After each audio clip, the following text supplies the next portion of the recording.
With a total of over 500,000 views, the videos that I've produced of the diesel-electric superyacht built by WIDER in Italy are amongst the most popular on my channel. Last year, the WIDER Superyacht division built and sold a 150-foot superyacht, and now they have this 165-foot version in construction. Now, it's not unusual for viewers of my channel to ask me for a progress report on the construction of this yacht, so I've come here to the shipyard to report back to you.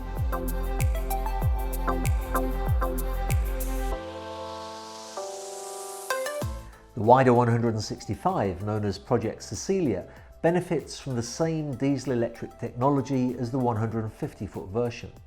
That means that instead of having a traditional engine room at midships or in the aft section of the yacht, the forward section is used to store 4 variable speed generators that supply power for both the hotel systems on board and also the propulsion of the yacht. WIDER are certainly not afraid of advanced technology, and this is one of the most technically advanced superyachts on the market in the world.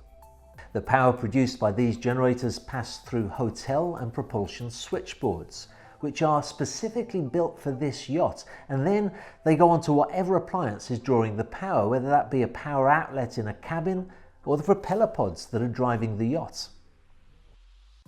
Well, the update directly from the shipyard is that those generators and the switchboards are already on board the yacht and have either been installed or are being installed. And that's a really important milestone, because that's the beating heart of the vessel. Those are the guts of the vessel. That's what will make it able to do what it's supposed to do.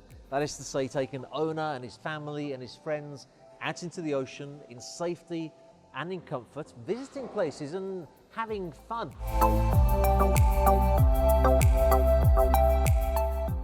One of the reasons that it takes so long to build these huge yachts is that there's so many different elements to be ordered by different suppliers all over the world.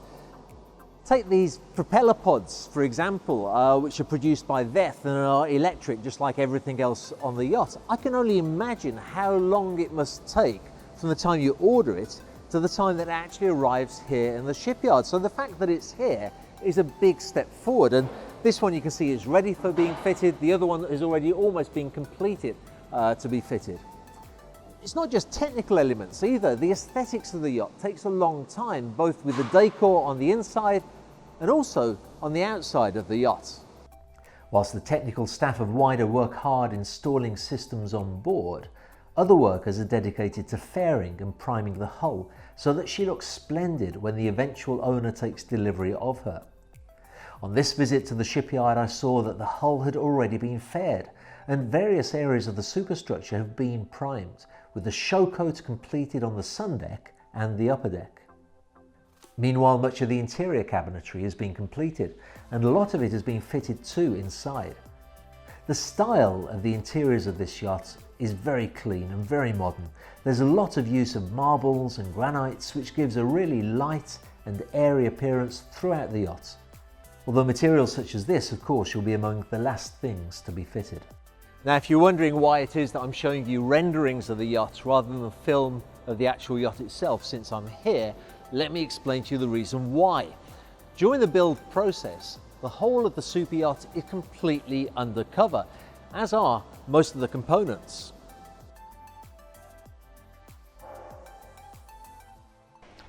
Building a yacht creates dust. It just does. It's unavoidable. There are things that are being cut and ground and polished, and what's more, you're in this huge space where dust is settling all the time, and dust is the enemy of a quality super yacht. If dust gets into the paint, you may have to repaint the entire vessel. If too much dust gets into the fuel tanks, you can have contaminated fuel. So everything possible is done to protect it from dust.